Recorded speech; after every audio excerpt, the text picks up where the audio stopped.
नमस्कार दोस्तों, मैं मयूर आपके अपने YouTube channel FX achievers point में स्वागत करता हूं। हमारा उत्तर प्रदेश के श्रृंखला चल रही थी, तो उसी में आगे बढ़ते हुए देखते हैं उत्तर प्रदेश के भौतिक स्वरूप। कल हमने बात करी थी उत्तर प्रदेश के परिचय की, जिसमें हमने बात की थी उत्तर प्रदेश के कितने जिले हैं। जिलों की संख्या हमने बताई थी 75 है। और अगर मैं बताऊं जिले पंचायत कितनी है, तो जिले पंचायत है हमारे 75। और अगर हम बात करें कि कौन सा जिला कहाँ लगता है, तो हमने देखा था सबसे दक्षिणी जिला था हमारा सोनभद्र, सबसे पूर्वी जिला था हमारा बलिया, सबसे पश्चिमी जिला था हमारा शामली, और इधर पड़ता है सहारनपुर सबसे उत्तरी जिला।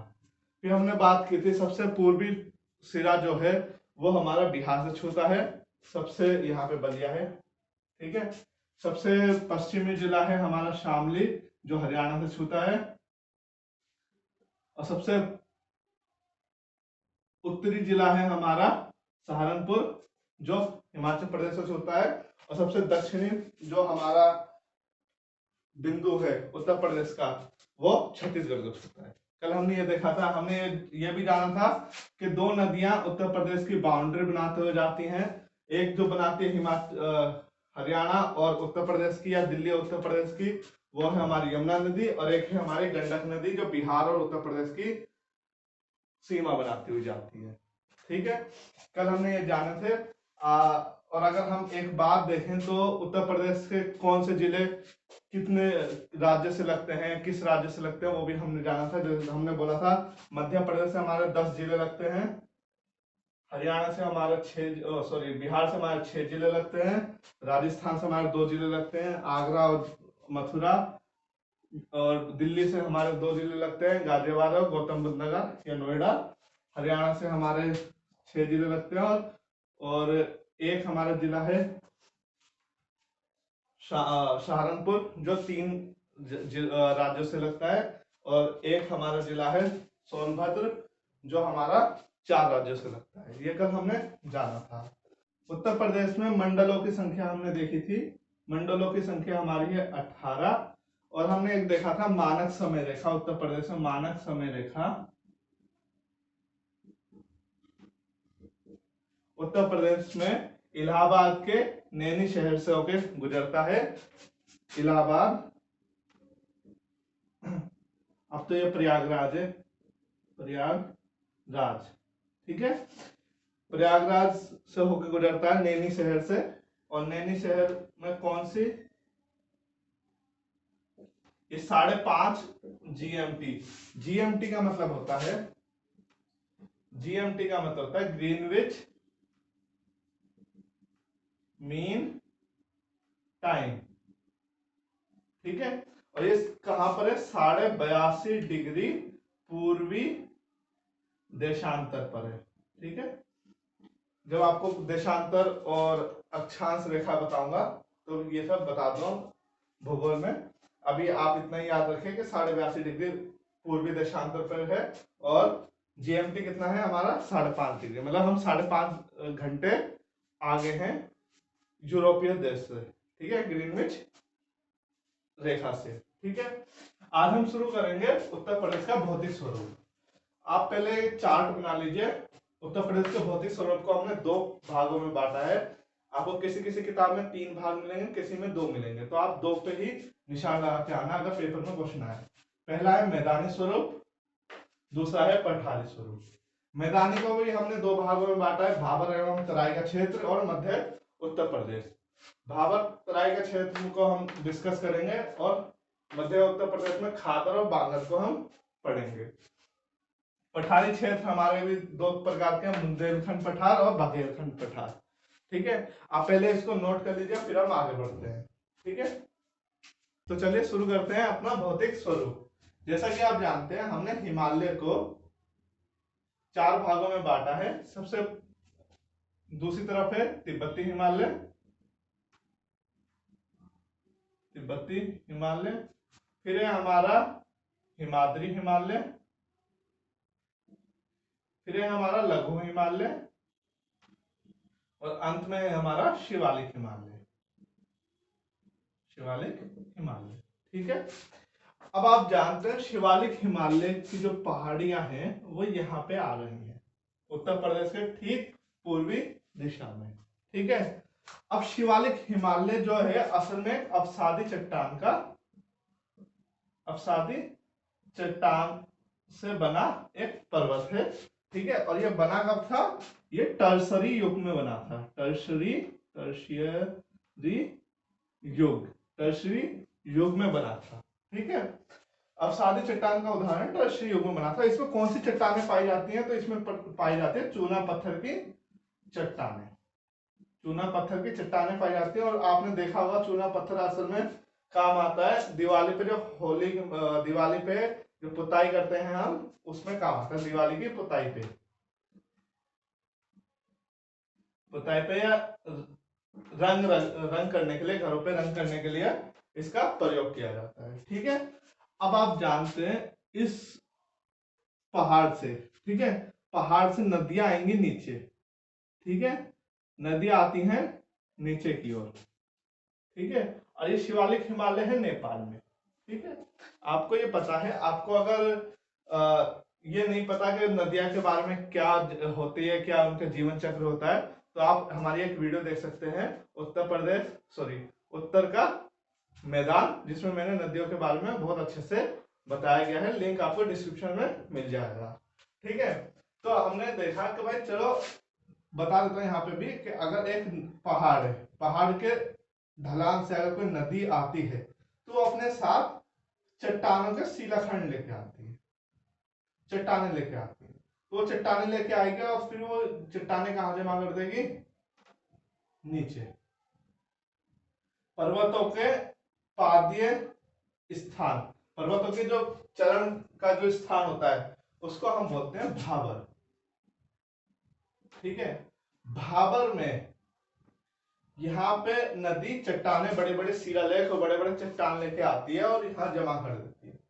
ठीक है, ये एक ऐसा एरिया होता है जहां पे नदी विलुप्त हो जाती है। नदी इन चट्टानों के बीच में से बहेगी, नीचे से बहेगी, ऊपर से ये दिखाई देती नहीं है। आप बोलेंगे सर ये कितने किलोमीटर का एरिया होता है? तो ये 35 किलोमीटर तक का क्षेत्रफल होता है, ये क्षेत्रफल, ये वाला।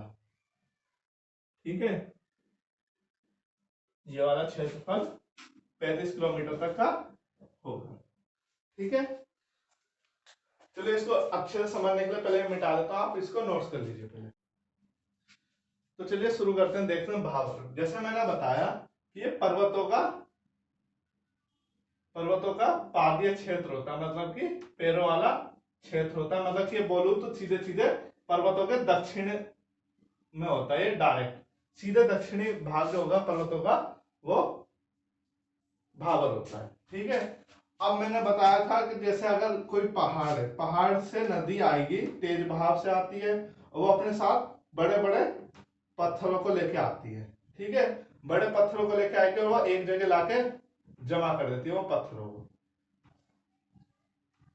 तो बड़े बड़े पत्थरों के बीच में से नदी बहना शुरू करती है, मतलब कि नदी विलुप्त हो जाएगी, दिखाई नहीं देगी। कौन सी जगह पे? बोलेंगे भाबर पे। अब जब नदी ही नहीं दिखाई देगी, बड़े बड़े पत्थर होंगे, तो क्या बड़े पत्थरों में खेती होगी? तो खेती के लिए बिल्कुल बेकार जगह होती है, खेती नहीं हो सकती यहाँ पे। ठीक है, बहुत बेकार होती है।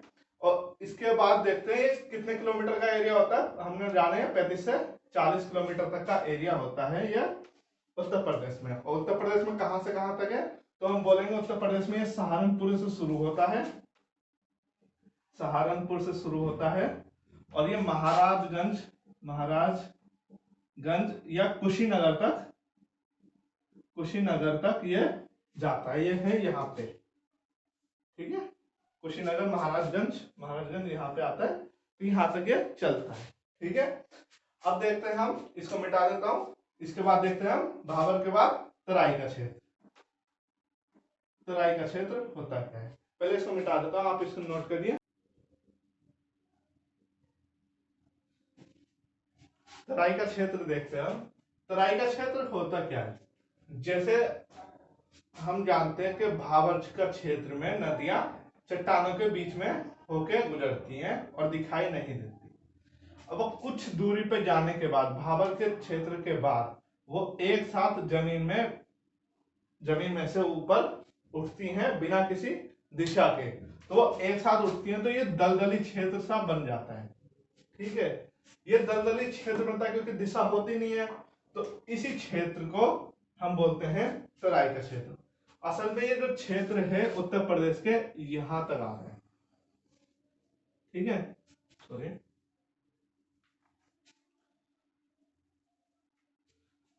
उत्तर प्रदेश का उत्तरी क्षेत्र ये सारा तराई का क्षेत्र कहा जाता है। ठीक है, इसमें क्या है, ये यहाँ पे वर्षा भी ज्यादा होती है, ऊपर से यहाँ पे नमी भी ज्यादा है। ठीक है, क्या क्या कारण है यहाँ पे, नमी यहाँ पे ज्यादा है, ठीक, और तराई का क्षेत्र है, और वर्षा होती है ज्यादा, और निकासी कम है। पानी की निकास जो होता है वो कम होने के कारण यहाँ पे दलदली क्षेत्र बन जाता है। और दलदली क्षेत्र में आप जानते हैं, दलदली क्षेत्र में क्या होते हैं, मच्छर।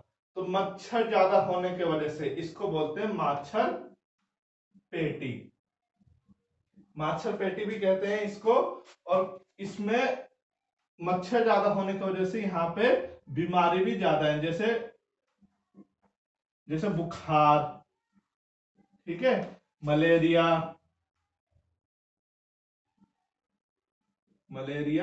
ज्वर, मलेरिया बुखार इत्यादि। ठीक है, जो सबसे ज्यादा जो उत्तर प्रदेश में बीमार होता है वर्षा के दिनों में वो ये क्षेत्र है, महाराजगंज का क्षेत्र।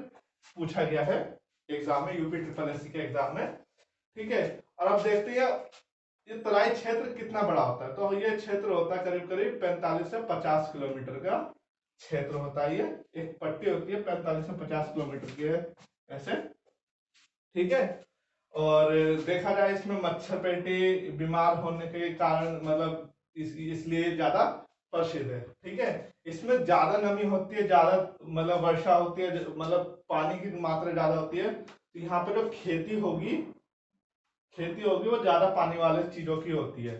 जैसे कि हम बात करें ज्यादा पानी वाली चीजें, जैसे चावल, ठीक है, गन्ना और तेंदू का वृक्ष। ठीक है, अब आप बोलेंगे सर ये तेंदू का वृक्ष क्या होता है, तेंदू। तो आप जानेंगे, आपने बचपन में देखा होगा या किसी भी गांव में जाते हो तो देखते हो तेंदू के मतलब देखते हो बीड़ी पीते हैं लोग। ठीक है, बीड़ी में जो पत्ता यूज होता है वो किसका यूज होता है, तेंदू में। ये क्वेश्चन भी यूपी ट्रिपल एससी ने पूछा हुआ है, आप देख सकते हैं। ठीक है, तेंदू का वृक्ष पूछा जाता है। ठीक है, खेती के लिए हमने देखा चावल, गन्ना और ये, क्योंकि निकासी है नहीं इसलिए यहाँ पे पानी के भराव ज्यादा रहता है, मच्छर ज्यादा रहते हैं। अब इस तराई के क्षेत्र के ठीक दक्षिण में या नीचे की तरफ हमारा उत्तर प्रदेश का मैदानी इलाका शुरू होता है, जिसको हम बोलते हैं उत्तर प्रदेश का मध्यवर्ती मैदान।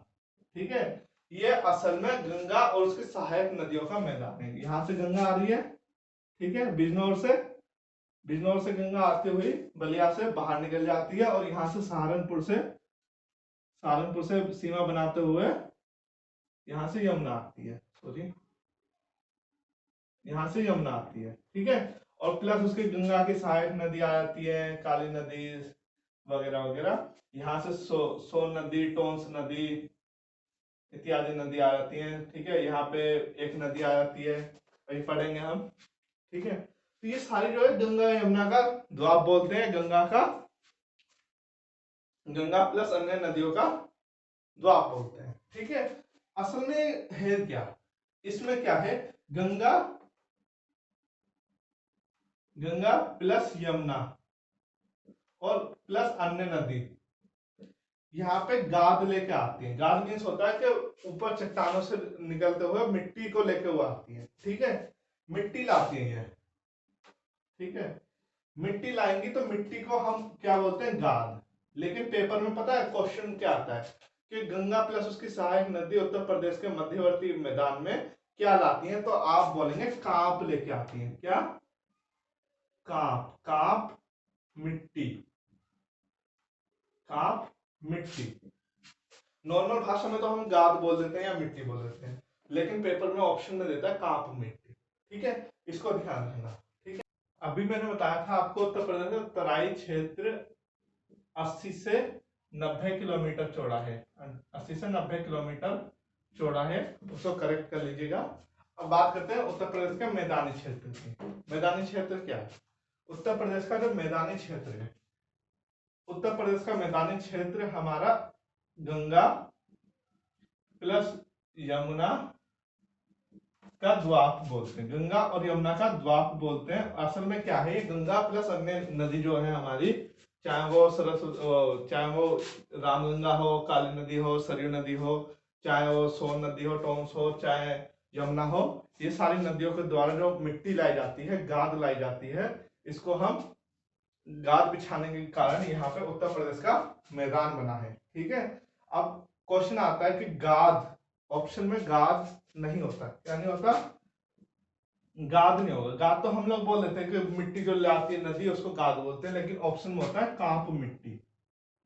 कांप मिट्टी, कांप मिट्टी लाने के कारण यहाँ पे क्या बन गया है, ये समतल एरिया बन गया है। समतल एरिया, समतल क्षेत्र बन गया है। ठीक है, अब जो उत्तर प्रदेश का जो समतल क्षेत्र है या मध्यवर्ती उत्तर प्रदेश है, इसको हमने दो भागों में बांटा है। इस मैदान को हमने दो भागों में बांटा है। एक को बांटा है हमने खादर और एक को बांटा है हमने बागर। खादर क्या होता है? खादर होता है जब नदी जो चलती आ रही है, वो अपने साथ कुछ नई मिट्टी लेके आएगी। ठीक है, नई मिट्टी लाती है, तो इसको लिख देते हैं नई मिट्टी लाती है। खादर के अंदर नई मिट्टी नदी लेके आएगी। नई मिट्टी लाएगी तो नदियों के किनारे जो होते हैं, तट पर वो मिट्टी को छोड़ देगी, नई मिट्टी को, तो वो तट जो होगा क्या हो जाएगा? उपजाऊ होगा। कैसा होगा? उपजाऊ होगा। वहां पे जो पैदावार होगी, फसलों की पैदावार जो होगी वो अधिक होगी। ठीक है, अब ये मिट्टी क्योंकि तट के ठीक किनारे में होगी, तट के किनारे पे होगी, और तट पे क्या रहता है? हमेशा बाढ़ आने का खतरा रहता ही है। तो यहाँ पे जो है खादर क्षेत्र में बाढ़ आने का खतरा, बाढ़ का खतरा अधिक रहता है। ठीक है, अब बात करते हैं बागर की। जब ये नदी अपनी डायरेक्शन कुछ साल बाद अपनी डायरेक्शन चेंज कर लेती है, चाहे वो मानव के द्वारा हो, चाहे वो प्राकृतिक हो। जैसे यमुना पहले ठीक ताजमहल के बगल से गुजर रही थी, अब क्या हो, 400 मीटर या 500 मीटर दूर से जा रही। तो जो यमुना का डायरेक्शन जो चेंज होने के कारण, जैसे पहले यहाँ से नदी निकल रही थी, अब नदी यहाँ से निकल रही है, तो ये जो एरिया है ये हो जाएगा क्या? पुरानी मिट्टी होती है ये।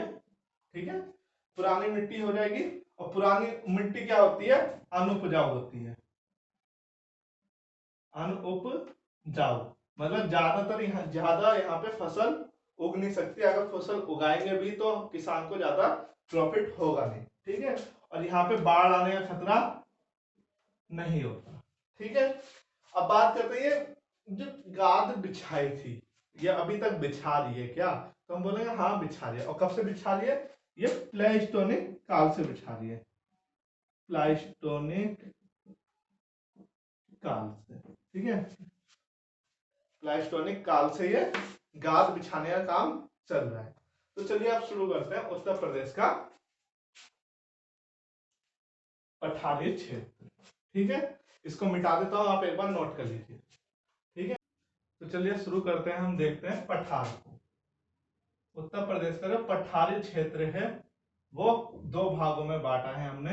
एक है हमारा बुंदेलखंड का पठार और एक है हमारा बघेलखंड का पठार। ठीक है, ये जो पठारी क्षेत्र है, आप देखेंगे भारत का प्रायद्वीप पठारिया है, तो भारत का प्रायद्वीप का उत्तरी भाग असल में उत्तर प्रदेश के प्रायद्वीप का दक्षिणी भाग बनता है। ठीक है, ये गोंडवाना लैंड के पठार का भाग है। ठीक है, देखते हैं बुंदेलखंड के पठार के बारे में। बुंदेलखंड का जो पठार है ये प्राचीन नीच चट्टानों से बना है, ग्रेनाइट चट्टानों से बना है और आर्थोक्लेस फेलेस्फर से बना हुआ है। ठीक है, क्वेश्चन आता है कि आगरा का जो लाल किला है और अन्य जो इमारतें, मुगल कालीन इमारतें, वो किस चीज से बनी है, तो हम बताएंगे आर्थोक्लेस फेलेस्फेयर से बना है। जैसे आगरा का लाल किला। और इस क्षेत्र की जो बुंदेलखंड क्षेत्र की जो मिट्टी है वो कैसे रंग की है, लाल रंग की। ठीक है, ग्रेनाइट मिट्टी होने के कारण ये लाल रंग की मिट्टी भी है। ठीक है, अब देखें इस क्षेत्र में आता क्या है। ललितपुर यहां पर है, ललितपुर, झांसी, ठीक है, महोबा, चित्रकूट, बांदा, हमीरपुर और इलाहाबाद। इलाहाबाद का दक्षिणी क्षेत्र आता है, 2-3 डिस्ट्रिक्ट आती हैं, ज्यादा नहीं आती। ठीक है, अब देखते हैं उत्तर प्रदेश के जो हमने जो 3 क्षेत्र हैं इनको हमने एक मंडल का नाम दे दिया है, झांसी मंडल। झांसी मंडल में झांसी, जालन और महुआ आता है। और चित्रकूट मंडल में हमारे चित्रकूट, बांदा, हमीरपुर और इलाहाबाद ये आते हैं। ठीक है, अब देखते हैं लाल रंग। ठीक है, जहां पे भी लाल रंग होती है उस मिट्टी में, मतलब जिस भी मिट्टी में लाल रंग होगा वो मिट्टी में मोटे अनाज होते हैं। कौन से मोटे अनाज उगाए जाते हैं, जैसे कि तिलहन और दलहन। ठीक है, मतलब तिल और दाल। ठीक है, अब तिल की बात करें तो सबसे ज्यादा उत्तर प्रदेश में सरसों उगाई जाती है। ठीक है, और उत्तर प्रदेश पूरे मतलब प्रदेश में जो तिलहन उगाई जाती है वो उत्तर प्रदेश में ही सरसों है जो सबसे ज्यादा उगाई जाती है। उस उत्तर प्रदेश के जो दलहन में हमारे ज्वार, मक्का और बाजरा ये प्रसिद्ध है। ठीक है, अब देखते हैं उत्तर प्रदेश में कौन सी, सॉरी बुंदेलखंड में कौन सी नदी है। तो हम देखें नदी जो है बुंदेलखंड क्षेत्र में वो है बेतवा नदी और केन नदी। ये 2 नदी हमारी बुंदेलखंड क्षेत्र में आती है। आप नोट कर सकते हैं बेतवा नदी पे हमारा एक बांध पड़ता है जिसको बोलते हैं माता टीला बांध। असल में ये दोनों नदी यमुना की सहायक नदी बन जाती हैं। तो आप इतना नोट करिए, उसके बाद आगे देखते हैं। ठीक है, जैसा भी मैंने बताया आपको माता टीला बांध हमारे बुंदेलखंड क्षेत्र में है। तो आप बताएंगे वो बुंदेलखंड क्षेत्र के किस क्षेत्र में है, मतलब किस जिले में पड़ रहा है माता टीला बांध, ये आप बताएंगे। ठीक है, बात करते हैं बघेलखंड क्षेत्र की। बघेलखंड क्षेत्र हमारा सोनभद्र जिले में पड़ता है और इसमें भी सेम वही प्राकृतिक दृष्टि से हमारी जमीन पाई जाती है। लाल मिट्टी पाई जाती है, लेटराइट मिट्टी पाई जाती है, लाल रंग की मिट्टी होती है यह। ठीक है, सॉरी ग्रेनाइट मिट्टी पाई जाती है। ठीक है, और लाल मिट्टी होने के कारण यहाँ पे वही मोटे अनाज और ज्वार, मक्का हमारे पैदा होता है। ठीक है, ज्वार, मक्का हमारे यहाँ पे पैदा होता है बघेलखंड क्षेत्र में, मतलब कि कहूं तो मैं सोनभद्र जिले में। ठीक है, सोनभद्र में एक नदी निकलती है हमारी, सोन नदी। ठीक है, सोन नदी की एक सहायक नदी है हमारी। सोन नदी यहां से निकलती है। ठीक है, इधर से निकलती है, बिहार में जाके गंगा से मिलती है। ठीक है, सोन नदी की एक सहायक नदी है रिहंद नदी। ठीक है, रिहंद नदी। रिहंद नदी पे एक कृत्रिम जलाशय है जिसका नाम है बल्लभ पंत कृत्रिम जलाशय।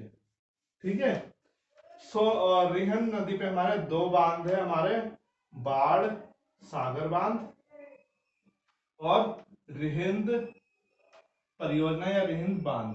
सबसे पुरानी बांध है हमारी रिहिंद बांध, और बाढ़ सागर बांध हमारे एमपी, यूपी और बिहार की संयुक्त परियोजना है। ठीक है, अब हमारे कुछ जो क्रम की चट्टानें आती है, जैसे कैमूर क्रम की चट्टानें एमपी को पार करते हुए आती हैं, वो सारी अब देखते हैं। पहले इसको नोट कर लीजिए, उसके बाद मैं मिटाता हूँ।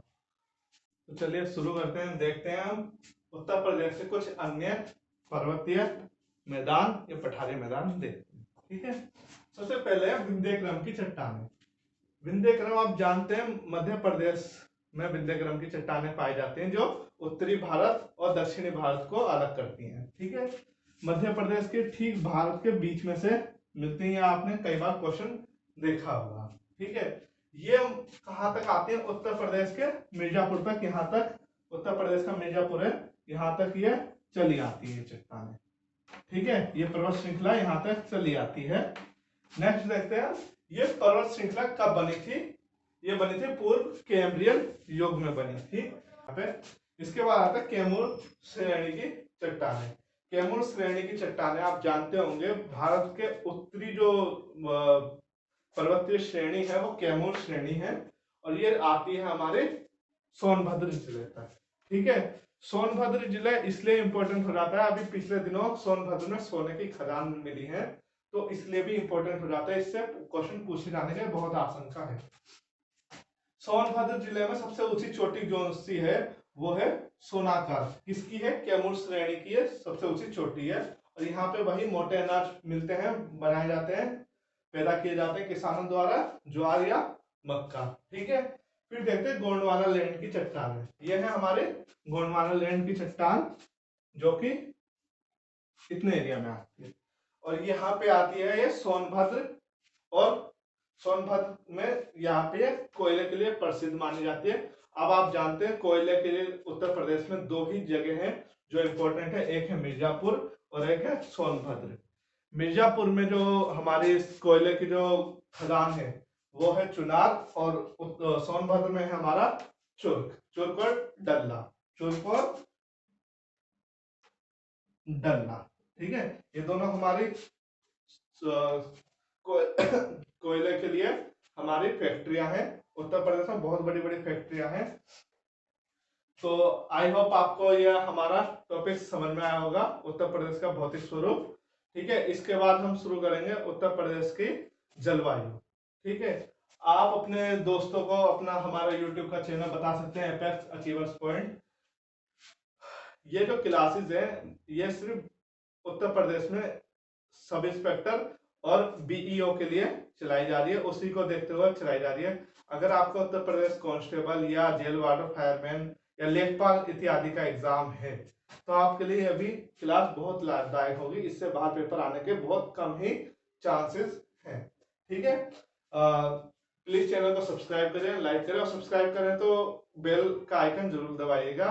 और अगर आपने हमारी पुरानी वीडियो नहीं देखी है उत्तर प्रदेश विशिष्ट की, तो आप पहले भी जाके देख सकते हैं। हमारी उत्तर प्रदेश परिचय, एक परिचय नाम से हमारे एक वीडियो है।